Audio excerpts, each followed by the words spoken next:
My name is Miriam Kelty. I was born in New York City, grew up in Brooklyn, and with my husband moved to Montgomery County in 1968.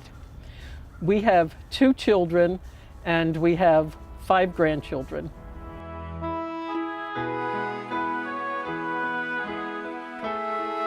I came to NIH and first worked in the laboratory of adult psychiatry doing laboratory research. I worked in sleep research, and what I was studying was the evolution of sleep in primitive mammals as well as sleep behavior in people.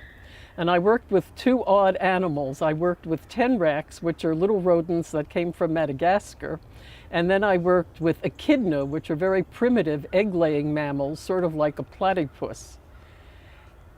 And after a couple of years in intramural research, I moved to work in program planning and evaluation and worked on the development of standards for community mental health centers all over the country.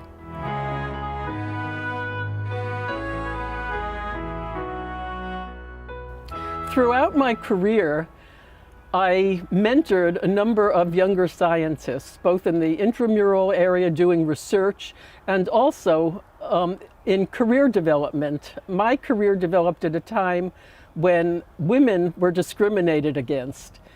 And I particularly mentored women scientists in career development so that they could advance, and that includes my own daughter.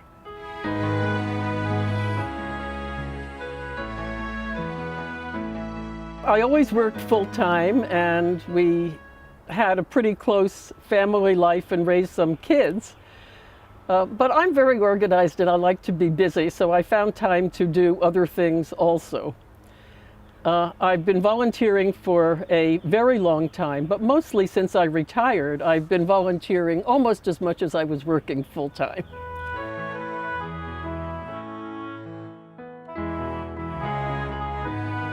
My range of volunteer activities is pretty broad. For example, I'm a volunteer diver with the Magothy River Divers.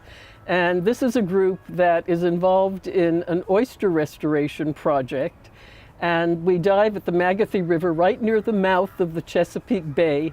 And we sample oysters and look at little critters that grow on oysters.